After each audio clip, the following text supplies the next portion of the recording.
Can you construct a building out of garbage like this old brick and have it turn into gold? Well, that's what's happening at the University of British Columbia.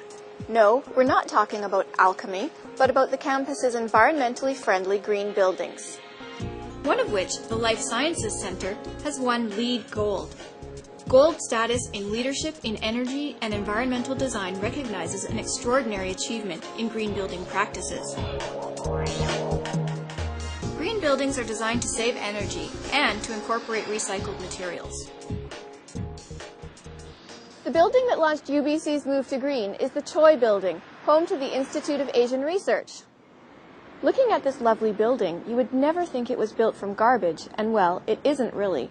But that was the joke in 1996 when it opened, because 50% of the building's construction used reused, recycled, and recyclable materials.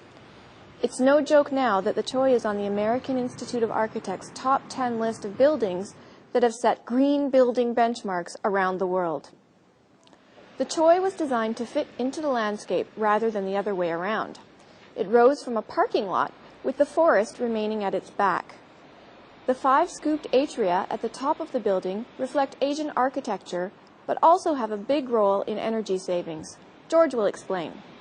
Cool, fresh air from the forest enters through the building's windows or through the trickle vents underneath and rises up towards the atria. The aerodynamic shape of the atria, with its ventilation slots, allow the air to exit naturally. The atria also house fans, which operate when the building needs to be cooled down quickly, so there is no need for artificial ventilation. It does feel nice and fresh in here, and there's lots of natural light coming in from the windows, which also saves energy. That's right. They use low-E glass, but they can't provide all the light. There's also electrical lights using high-efficiency bulbs. However, when there's enough natural light, the bulbs automatically dim. Very high-tech. But one of the most unusual features of the Choi is the toilets, and not because they're space-age in design. Almost all the water used in office buildings is in the toilets. So, why not have a toilet that doesn't use water? Doesn't sound too pleasant, does it? Most of us have gone camping. But these composting toilets are different. For one thing, they don't even have an odor. That's because the toilets are stacked in the same place on each floor and make use of a really long stainless steel tube that drops straight down to a tank in the basement. The waste collects in a pile, so it needs to be raked every few weeks. Some wood chips are thrown in to absorb moisture. Red wiggler worms break down the solid waste so that only a bucket of compost is created every 5 years. But 90% of what goes into a toilet is liquid, and this is where it gets really interesting. The liquid, called tea, is pumped up to a wetland trench at the front of the building. This ditch has a waterproof lining and is filled with gravel and a series of different plants that have purifying microbes on the roots.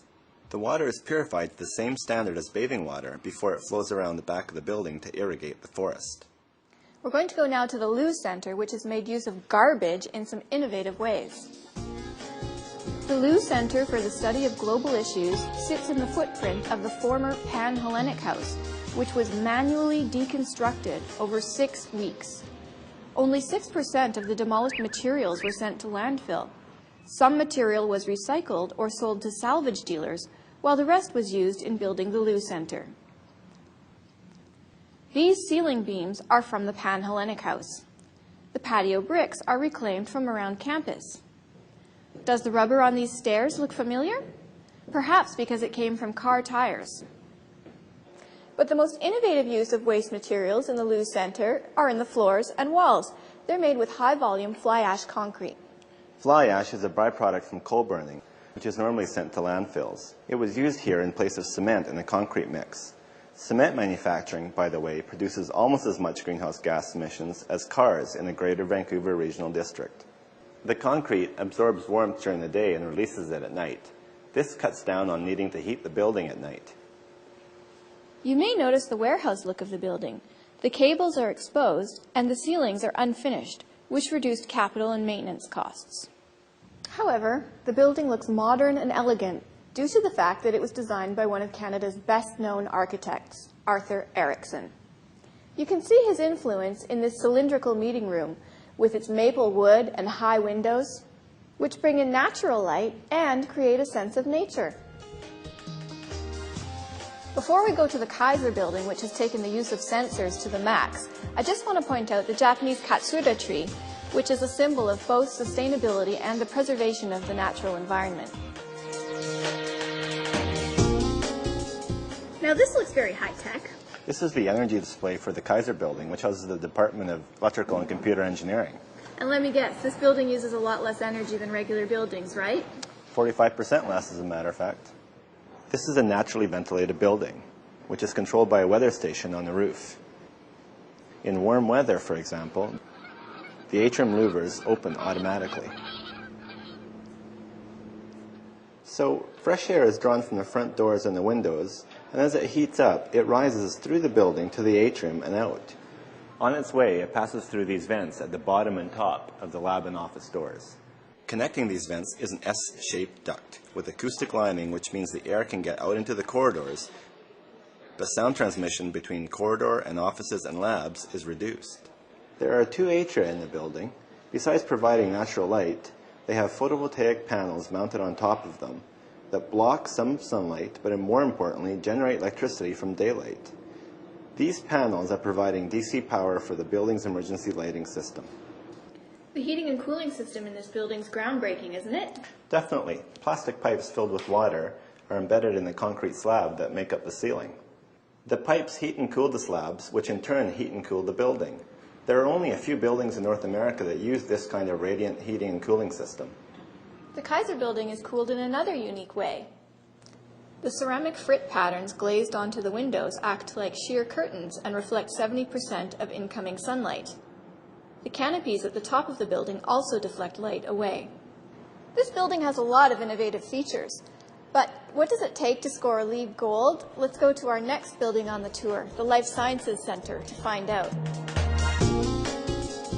The Life Sciences building is huge. It's the largest post-secondary research facility in BC. It's home to the UBC Medical School and Anatomy teaching labs, along with the Center for Disease Modeling and the Center for Blood Research. We're in one of 2 atria in the building, which you can see supplies lots of natural light. In the offices, lighting controls are automatic, turning on as someone enters the room and turning off after a period of inactivity. The building was designed with the occupants' health and comfort foremost in mind. Building materials with high volatile organic compounds, such as adhesives, paints, carpets, and composite wood, were avoided to minimize the impact on air quality. The LSC lab facilities used sustainable and green principles at every stage to completion. The labs are quite unique in that they have incorporated special ventilation features. The fume hoods have reduced flow rate technology, which means they use less energy when the sashes are down. When the fume hood window is up with no one in front of it, the waste alert alarm goes off to remind someone to bring the window down. Air from other areas of the building flows into the labs. This saves energy because outside air doesn't have to be heated or cooled instead. A feature of the LSC is the 2 lecture theaters that together hold 700 students. These are equipped with state-of-the-art video conferencing equipment that allows for collaboration and teaching between different facilities, and cuts down the need for air travel. Well, and now we do have to talk about toilets again. The ones here are low-flow toilets, and there are waterless urinals. They do have to be cleaned, of course, but the facility has adopted a green housekeeping program that uses environmentally friendly cleaning products. And look here! Showers! There are 10 in the LSC to encourage cycling to the building. Cycling may be the way to travel because there's something that's missing from the LSC. That's right, car parking space. A building this size usually provides 1,000 spaces, but there are 2 handicapped car stalls and drop-off locations for car and van pools and 130 bike parking spaces. Outside, 93% of the planted area has native and adaptive plants, which need little or no watering. And we'll end our Garbage to Gold tour with a view of the building at night. It looks pretty, but more importantly, the lighting is designed so that no direct vertical light leaves the building, so makes it easier to see the stars. A gold-winning feature for sure.